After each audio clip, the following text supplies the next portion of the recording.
नमस्कार, ABP news पर आपका स्वागत है। आपके साथ मैं हूं आदर्श झा। सोशल मीडिया पर केंद्र सरकार के नए नियम को लेकर विवाद खत्म होता दिखाई नहीं दे रहा है। खासतौर पर ट्विटर नए नियम को मानने को बिल्कुल तैयार नहीं है। सरकार ने नए नियम के तहत चीफ कंप्लायंस ऑफिसर नियुक्त करने को कहा था और सूत्रों के मुताबिक फेसबुक, व्हाट्सएप समेत कई बड़े सोशल मीडिया फर्म ने कंप्लायंस ऑफिसर की नियुक्ति का ब्यौरा सरकार को सौंप दिया है, पूरी जानकारी दे दी है। मगर अब तक ट्विटर ने ऐसा नहीं किया है, बल्कि इसकी जगह ट्विटर ने एक लॉ फर्म में काम कर रहे वकील का नाम सरकार को चीफ कंप्लायंस ऑफिसर के तौर पर दे दिया। जबकि नियम यह है कि जो भी कंप्लायंस अधिकारी होगा वो सोशल मीडिया कंपनी में कर्मचारी होना चाहिए जिसकी नियुक्ति भारत में ही हो। लेकिन ट्विटर सरकार के किसी भी तर्क को, किसी भी दलील को मानने को तैयार फिलहाल नजर नहीं आ रहा है। सोशल मीडिया पर ये जो लड़ाई है, ट्विटर और सरकार के बीच ये जो विवाद है, ये खत्म होता नजर नहीं आ रहा है। आगे बढ़े उससे पहले आपको ताजा विवाद समझा देते हैं, आखिर ये मामला फंसा कहां हुआ है। दरअसल सरकार ने सोशल मीडिया कंपनियों से चीफ कंप्लायंस अफसर, नोडल और शिकायत अधिकारी को नियुक्त करने को कहा था। गूगल, फेसबुक और व्हाट्सएप समेत सभी बड़े सोशल मीडिया फर्म ने अधिकारी से जुड़ा ब्यौरा दे दिया, मगर ट्विटर ने चीफ कंप्लायंस अधिकारी नियुक्त करने की जगह एक लॉ फर्म में काम कर रहे वकील का नाम सरकार को भेजा। जबकि नियम है कि जो भी कंप्लायंस अधिकारी है वो सोशल मीडिया कंपनी का कर्मचारी होना चाहिए और भारत में ही उसकी नियुक्ति होना चाहिए। देखिए, सरकार ने चीफ कंप्लायंस ऑफिसर, नोडल और शिकायत अधिकारी की नियुक्ति की बात कही। गूगल, फेसबुक, व्हाट्सएप समेत जितने भी बड़े सोशल मीडिया फर्म्स हैं, सब ने यह ब्यौरा सरकार के साथ साझा कर लिया अपने चीफ कंप्लायंस ऑफिसर को लेकर कि कौन हमारा चीफ कंप्लायंस ऑफिसर होगा और सरकार किससे संपर्क कर सकती है। लेकिन ट्विटर ने अब तक सरकार को उस अधिकारी का ब्यौरा नहीं दिया और कंप्लायंस ऑफिसर की जगह लॉ फर्म में काम कर रहे एक वकील का नाम ट्विटर की तरफ से सरकार को भेजा गया। जबकि नियम के तहत compliance officer social media company का ही कर्मचारी होना चाहिए और उसकी नियुक्ति भी भारत में ही होनी चाहिए।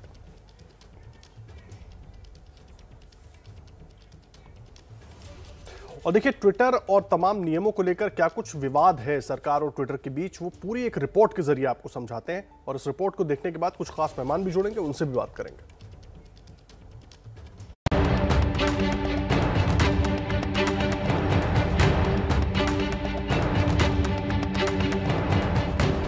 सोशल मीडिया और सरकार के बीच छिड़ा वर्चुअल संग्राम रोज तल्ख होता जा रहा है। हालांकि सरकार की सख्ती के बाद ज्यादातर सोशल मीडिया प्लेटफॉर्म्स ने नई गाइडलाइंस का पालन करने की ओर एक कदम बढ़ाया है। सूत्रों के मुताबिक Koo, ShareChat, Telegram, LinkedIn, Google, Facebook और व्हाट्सएप जैसी प्रमुख सोशल मीडिया कंपनियों ने सरकार द्वारा मांगी गई जानकारी मुहैया करा दी है। लेकिन ट्विटर अभी इन नियमों का पालन नहीं कर रही है। सूत्रों के मुताबिक ट्विटर ने अभी तक मंत्रालय को मुख्य अनुपालन अधिकारी का ब्यौरा नहीं दिया है। खाना पूर्ति के लिए नोडल, संपर्क और शिकायत अधिकारी के तौर पर एक लॉ कंपनी में काम करने वाले वकील का नाम जरूर दिया है। नए नियमों के तहत नोडल, संपर्क और शिकायत अधिकारी सोशल मीडिया कंपनी का कर्मचारी होना चाहिए जो भारत में कार्यरत हो। नई गाइडलाइंस का विवाद दिल्ली हाईकोर्ट भी पहुंच चुका है। एक याचिका में मांग की गई है कि हाईकोर्ट जल्दी से जल्दी ट्विटर को सरकार के नए नियमों के पालन का आदेश दे। याचिका में टीएमसी सांसद महुआ मोइत्रा और पत्रकार स्वाति चतुर्वेदी के 2 ट्वीट का जिक्र किया गया है। याचिका में कहा गया है कि दोनों लोगों ने देश और देश की न्याय प्रणाली का अपमान करते हुए 2 ट्वीट किए, लेकिन दोनों के खिलाफ कोई कार्रवाई नहीं हो पाई क्योंकि ट्विटर के पास कोई शिकायत अधिकारी मौजूद नहीं था। Twitter has not challenged the constitutional validity of the IT rules, and for unknown reason they are deliberately not appointing the police officer. केंद्र सरकार साफ कर चुकी है कि ट्विटर को हर हाल में नई गाइडलाइंस का पालन करना ही होगा क्योंकि वो देश के कानून के ऊपर नहीं है। ट्विटर विवाद पर बीजेपी आईटी सेल के प्रमुख अमित मालवीय ने कहा है कि अगर ट्विटर को इस देश में व्यापार करना है तो भारत के नियमों को मानना ही होगा। हिंदुस्तान विश्व का सबसे बड़ा लोकतंत्र है। हमारे संविधान में फ्रीडम ऑफ स्पीच के लिए बाकायदा कानून और प्रावधान है। ट्विटर एक प्राइवेट एंटिटी है, उसे इस देश के कानून के अनुसार चलना होगा। फ्रीडम ऑफ एक्सप्रेशन की चिंता के लिए इस देश की जनता ने सरकारें चुनी हैं और सरकार तय करेंगी कि क्या कानून होंगे, क्या कानून नहीं होंगे। अगर आपको हिंदुस्तान में बिजनेस करना है तो आपको हिंदुस्तान के कानूनों का पालन भी करना होगा। और देखिए, इसी पर बात करने के लिए हमारे साथ दो खास मेहमान जुड़ गए हैं। खुशबू जैन हमारे साथ मौजूद हैं, आप साइबर लॉ एक्सपर्ट हैं, और कनिष्क गौर हमारे साथ मौजूद हैं, आप फाउंडर हैं इंडिया फ्यूचर फाउंडेशन के। बहुत स्वागत है आप दोनों का एबीपी न्यूज़ पर। मैं खुशबू आपके साथ इस चर्चा की शुरुआत करना चाहूंगा। जो कुछ ये हम विवाद देख रहे हैं सरकार और ट्विटर के बीच, जो नियम सरकार मानने की बात कह रही है, ट्विटर उसमें कुछ ना कुछ अपनी तरफ से जोड़ दे रहा है। अब कंप्लायंस ऑफिसर की बात आई तो एक वकील का नाम ट्विटर कंपनी की तरफ से भेज दिया जाता है सरकार को। ये कितना सही है और आखिर क्यों ट्विटर मानने से तमाम बातों को उसको दिक्कत हो रही है?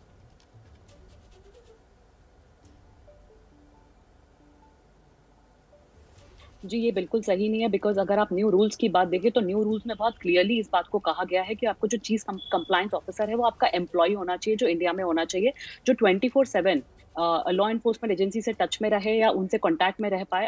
अगर कोई लॉ एंड ऑर्डर सिचुएशन होती है या फिर कोई इलीगल सिचुएशंस होती है जहाँ लॉ एनफोर्समेंट को इनसे बात करने की जरूरत है।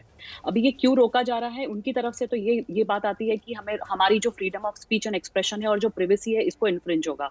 तो मुझे सिर्फ एक छोटी सी बात कहनी है यहाँ पर कि freedom of speech and expression और जो हम प्रिवेसी की बात करते हैं, इन सबको लेकर कॉन्स्टिट्यूशनली इनके पास में कोई प्रावधान नहीं है लॉ बनाने के या रिस्ट्रिक्शंस लाने के। कॉन्स्टिट्यूशनली इन पे रिस्ट्रिक्शंस लाने के अधिकार सिर्फ एक लॉफुल पर्पस, लॉफुल मैनर में सरकार के पास होते हैं या फिर गवर्नमेंट या फिर कोर्ट के पास होते हैं।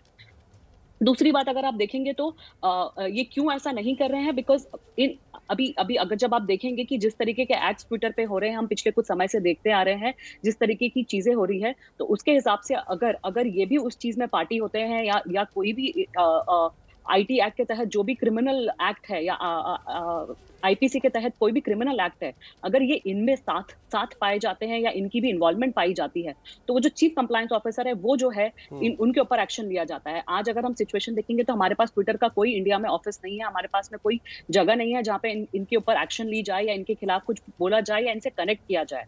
अगर आप देखेंगे तो ग्राउंड लेवल पे कोई भी संगीन जुर्म चाइल्ड पोर्नोग्राफी को लेकर, अगर ये तो बहुत ही एक एक्सेप्टेड नॉर्म है पूरी दुनिया में कि चाइल्ड पोर्नोग्राफी क्रिमिनल ऑफेंस है, उसको लेकर भी अगर इनके पास जाया जाता है तो बहुत स्लो एक्शन होती है, एक्शन नहीं हो पाती है। लॉ एनफोर्समेंट एजेंसीज को बहुत तकलीफ होती है। इन्होंने एक पर्दा लगा के रखा हुआ है अपनी एम्प्लॉयज, अपनी एंटिटी और लॉ एनफोर्समेंट एजेंसीज के लिए।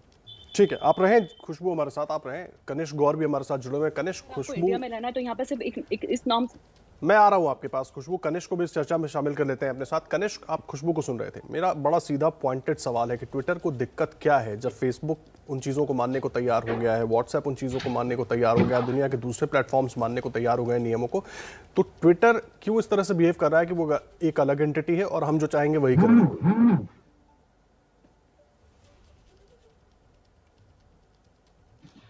देखिए, यहाँ पे बात सिर्फ ट्विटर की नहीं है, बाकी प्लेटफॉर्म्स की भी है। सिर्फ एक प्लेटफॉर्म है जिसने अभी तक इसके ऊपर कंप्लाई किया है, उसके अलावा किसी और प्लेटफॉर्म ने इस रेगुलेशन से कंप्लाई नहीं किया है। अगर हम इसकी बारीकी में जाएं तो बहुत सारी ऐसी खामियां हैं जिनके ऊपर विचार दोबारा करने की जरूरत है। सबसे पहली चीज, क्रिमिनल लायबिलिटी। आप कह रहे हैं कि आप किसी कंपनी के एम्प्लॉय के ऊपर क्रिमिनल लायबिलिटी लगाएंगे अगर उनकी ऑर्गेनाइजेशन इसको कंप्लाई नहीं करती है, जो मुझे लगता है कि कोरोना काल में एक गलत डिसीजन है। इसको हमें दोबारा देखने की जरूरत है। दूसरी बात, आपने इस गाइडलाइन में बहुत सारी चीजें कवर नहीं करी हैं, जैसे बहुत सारे ऐसे लोग होंगे जो इंडिया बेस्ड नहीं होंगे, पर उनको आप कैसे कवर करेंगे इस गाइडलाइन में, वो मिसिंग है। उसके अलावा बहुत सारे ऐसे विदेशी हैं जो इंडिया में होंगे, पर उनको आप कवर करेंगे, उनको मॉनिटर करेंगे, वो एक इंपॉर्टेंट एस्पेक्ट है। उसके बाद आपकी ट्रेसेबिलिटी, फर्स्ट ओरिजिनेटर जो है उसको आप कैसे ट्रेस कर रहे हैं, वो भी एक इंपॉर्टेंट एस्पेक्ट है, क्योंकि यहाँ पे प्रिवेसी कॉम्प्रोमाइज हो रही है लोगों की। जब हम चैनल को चेंज करने की बात कर रहे हैं, जिस हिसाब से गवर्नमेंट चाहती है कि फर्स्ट ओरिजिनेटर के बारे में उनको पता होना चाहिए। फर्स्ट ओरिजिनेटर चाहे ट्विटर पे या फेसबुक पे या व्हाट्सएप पे ना आके किसी और प्लेटफॉर्म से उठा के डेटा को लेके आए, आप उसको कैसे ट्रेस करेंगे? तो बहुत सारी ऐसी छोटी छोटी चीजें हैं जिनमें हमें बारीकी से उनको देखने की जरूरत है। और ये जो 3 महीने की टाइमलाइन है, मुझे लगता है बहुत छोटी है, इसके लिए और समय देना चाहिए। सरकार ने दूसरी चीज ये करी है कि इनको कोई रिलैक्सेशन नहीं किया, इनसे बात नहीं करी और सीधा बोल दिया कि 26 मई तक आप इसको कंप्लाई करिए। आपको उनको समय देना चाहिए, क्योंकि ये एक रात 2 रात में नहीं बन सकती चीजें। ये बहुत सारी चीजें ऐसी हैं जिनको सरकार, ट्विटर, बाकी फेसबुक, व्हाट्सएप, इन सबको साथ बैठने की जरूरत है और समझने की जरूरत है। हमने पहले देखा कि आधार की गाइडलाइंस आई थी जहां पे हमें अपने मोबाइल नंबर को आधार से लिंक करना था, उसके लिए भी सरकार ने रिलैक्सेशन दिया था, पर यहाँ पे इतनी सख्ताई क्यों? ये कुछ ऐसी बातें हैं जिनके ऊपर हमें देखने की। आपकी बात ठीक है कनिष्ठ, लेकिन मुझे लगता है कि आधार और सोशल मीडिया दो अलग अलग चीजें हैं। लेकिन सोशल मीडिया कंपनी, मेरा बड़ा सीधा सा, मैं भी एक आम नागरिक की तरह समझना चाह रहा हूँ, आप दोनों ही एक्सपर्ट हैं, कि ट्विटर एक कंपनी है जो बेसिकली बिजनेस कर रही है अपना भारत में। तो अगर सरकार किसी भी देश में वो अगर बिजनेस कर रही है, वहां जो नियम है उसको मानने में उसको दिक्कत क्यों हो रही है? या अगर आपको बात ही करनी थी, आपको लग रहा था कि 3 महीने का ये पीरियड बहुत छोटा है, तो आप पहले सरकार के पास जाते। आपकी तरफ से कोशिश होती कि नहीं, ये समय कम है, हमें और समय चाहिए और कुछ चीजों को और हम सबको मिल बैठकर सोचना होगा। ऐसी कोशिश हुई थी क्या ट्विटर की तरफ से, कनिष्क?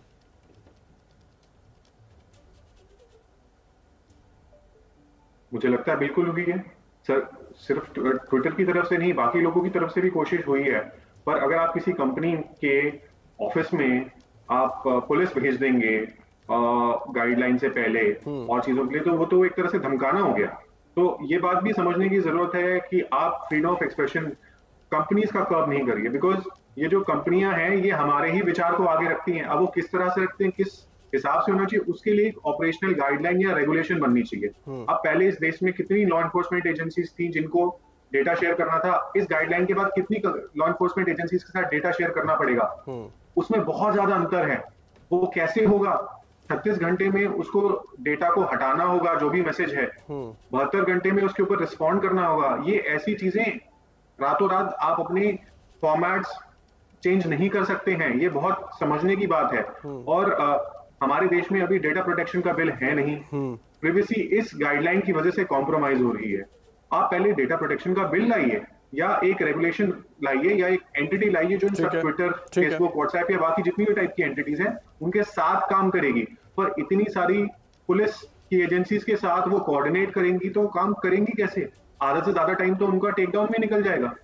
ठीक है खुशबू जैन, आप सुन रही हैं कनिष्क को सारे कारण गिना रहे हैं। प्राइवेसी कॉम्प्रोमाइज हो जाएगी, क्रिमिनल लायबिलिटी की बात है, इतनी जल्दी नहीं हो सकता है, इसके लिए एक नया स्ट्रक्चर खड़ा करना पड़ेगा। क्या वाकई यही बात है?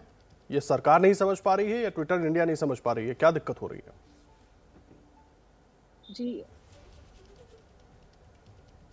जी बिल्कुल नहीं। तो पॉइंट बाय पॉइंट स्टार्ट करते हैं। जहाँ ट्रेसेबिलिटी की बात है तो यहाँ पे कोई ट्रेसेबिलिटी की बात ये नहीं हो रही है। हम जिस राइट टू प्राइवेसी की बात कर रहे हैं ये गुड फेथ प्रिंसिपल है, ये क्रिमिनल्स पे अप्लाई नहीं होता है और ये वर्ल्ड वाइड है। World wide right to privacy आपके फेयर इन्वेस्टिगेशन, जो लॉ एनफोर्समेंट की फेयर इन्वेस्टिगेशन है उसमें इम्पेडिमेंट नहीं आ सकता है।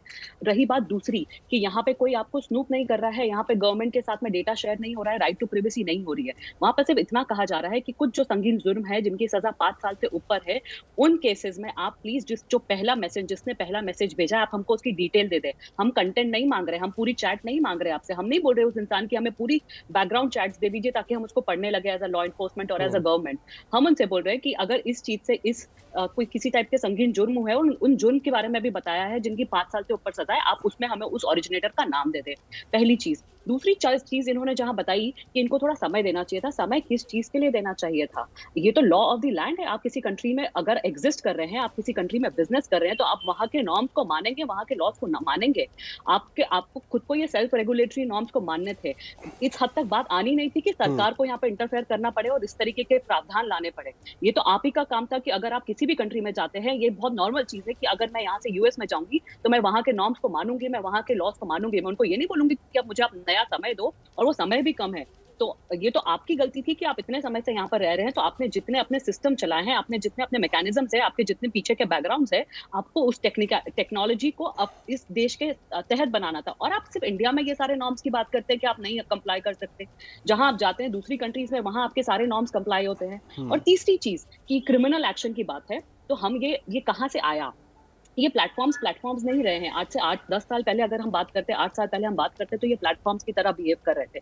तो इनको हमने सेफ हार्बर का प्रोटेक्शन दिया सेक्शन 79 ऑफ आईटी एक्ट के तहत, कि हमने बोला कि आप सिर्फ एक प्लेटफॉर्म में यहाँ पे जहाँ यूजर्स आता है थर्ड पार्टी कंटेंट डालते हैं तो आपको इम्यूनिटी मिल रही है, आपको कुछ नहीं होगा इसमें। बट यहाँ पे ये लोग एक प्लेटफॉर्म की तरह बिहेव कहाँ कर रहे हैं? इनका इंटरफेरेंस शुरू हो गया है। जो दिल्ली वाला केस है हम उसमें भी देखेंगे तो दे हैव स्टार्टेड इंटरफेयरिंग। वो ये लोग इंटरमीडिएरी के स्टेटस में रहे नहीं है, तो उसके बाद में भी गवर्नमेंट उनको ये नहीं बोल रही है कि हम आपको बंद कर रहे हैं और हम आपको बैन कर रहे हैं और हम आपको यहाँ से निकाल रहे हैं। गवर्नमेंट बोल रही है कि हमारे ये नॉर्म्स है, हमने आपको समय दिया है। जी बिल्कुल, मैं टूल किट वाले केस की बात कर रही हूँ जो दिल्ली, जो कनिष्क जी ने भी अभी बात की कि दिल्ली पुलिस जो उनके ऊपर एक्ट की, वो कोई आर्बिट्ररी नहीं है। अगर मेरे देश का कोई नॉर्म, मेरे लॉज को अगर इन्फ्रिंज करोगे आप, तो आप क्या समझते हो? मतलब मैं लॉ एनफोर्समेंट हेल्पलेस रहे और कुछ ना बोले बिकॉज आप एक सुपरा नेशनल एंटिटी है, आप बिग टेक जायंट्स है जिनका एग्जिस्टेंस है, तो आप मतलब आप ये कह रहे हैं कि मेरी कंट्री का जो लॉ है वो नीचे है, बट आपकी कंपनी के जो नॉर्म्स है वो मेरी कंट्री के लॉ के ऊपर है। तो अगर ये आप कहना चाह रहे हैं तो मतलब आप एक्चुअली आपको इंडिया में एग्जिस्ट नहीं करना चाहिए, आपको अपनी कंट्री को लेकर अपनी नई कंट्री बना लेनी चाहिए। और दूसरी बात, ये जो फ्री स्पेस की बात करते हैं, पब्लिक स्पेस की बात करते हैं कि पब्लिक स्पेस है और यहाँ पे यूजर्स आके लिखते हैं, हम कुछ नहीं लिखते हैं, तो ये पब्लिक स्पेस नहीं है, ये प्राइवेटली गवर्न्ड पब्लिक स्पेस की आप बात कर रहे हैं और ये एंटिटीज यहाँ पे गवर्न कर रही है। मैं एक चीज़ और समझना चाहूँगा। एक सवाल और उठ रहा है, सवाल ये उठ रहा है कि जिस तरह के नियम बनाए गए हैं उसके जरिए कंट्रोल करने की कोशिश हो रही है। एक पक्ष ये भी कह रहा है कि अगर किसी ने एंटी गवर्नमेंट कोई थॉट्स अपने रखे तो उसकी जानकारी लेने के लिए भी इसका फायदा उठाया जा सकता है। इस तरह के भी सवाल उठ रहे हैं खुशबू।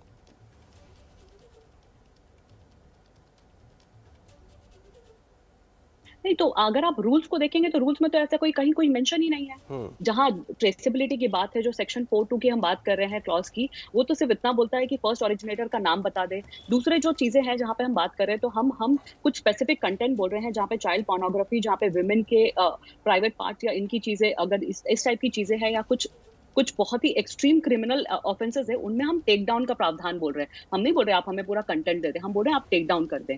तो कहाँ यहाँ पे कौन सी बात आ रही है कि गवर्नमेंट को एक प्लग इन मिल रहा है इसके अंदर जहां से वो पूरा सर्वेलांस करेंगे आपके ऊपर और आपकी प्राइवेसी ले लेंगे।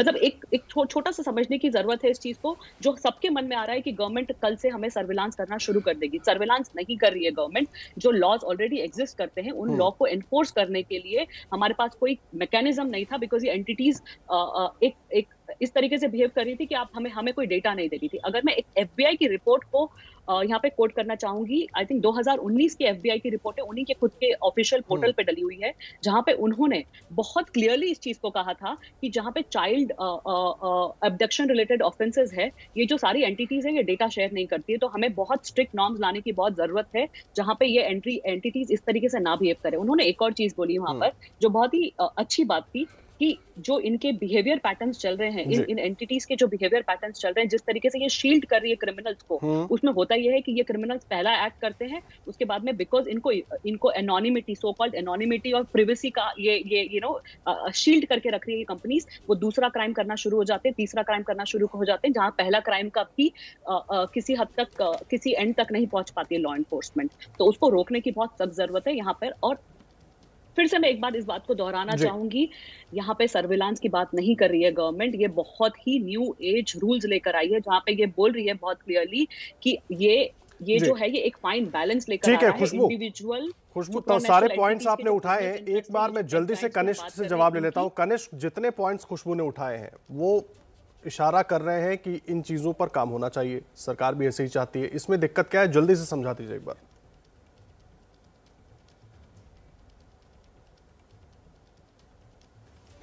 देखिए, मैं आपके कुछ आंकड़े देख रहा था। फेसबुक के जो हैं 40 करोड़ के ऊपर यूजर्स हैं और व्हाट्सएप के भी 40 करोड़ के। अब जब आपको फर्स्ट ओरिजिनेटर ट्रेस करना है तो आपको इतने सारे लोगों का डेटा इकट्ठा करना पड़ेगा। ठीक है, अभी तक ये प्लेटफॉर्म्स आपको फ्री एक्सेस देती हैं, आप कोई पैसा नहीं देते। ऐसा सेटअप बनाने के लिए 40 crore Facebook, 40 crore WhatsApp, Instagram के मैं देख रहा था 28 करोड़। इतना सेटअप बनाने के लिए कौन पैसा लगाएगा? और अगर लगाएगा भी पैसा तो इंफ्रास्ट्रक्चर इसको सेटअप करने के लिए समय तो लगेगा। ऐसे तो नहीं है कि रातों रात आप इसको फर्स्ट ओरिजिनेटर को ट्रेस कर लेंगे। दूसरी बात, जब ये डेटा बनेगा, ये अपने आप में एक खतरा है। खतरा इसलिए है क्योंकि कल को अगर ये हैक हो गया तो आपकी और मेरी हर जो विचार है, जो हमने किसी को पर्सनल मैसेज भेजा होगा, ठीक है, दोनों सबके अपने अपने तर्क है, सरकार का अपना तर्क है, ट्विटर इंडिया का अपना तर्क है। आप दोनों एक्सपर्ट्स को भी सुन रहे थे और सवाल इसमें सबको सोचना होगा कि आखिर कैसे एक बीच का रास्ता निकले और सुरक्षित रास्ता निकले कि सरकार जो चाहती है वो भी हो जाए और ट्विटर भी अपना काम ठीक तरीके से कर पाए। लेकिन इस वक्त एक वर्चुअल वॉर चल रही है, कहां पर जाकर खत्म होती है वो भी देखेंगे, लेकिन लगातार अपडेट के लिए आप बन रही है एबीपी न्यूज पर। आप दोनों का बहुत धन्यवाद हमारे साथ जुड़ने के लिए। खुशबू और कनिष्क, बहुत धन्यवाद।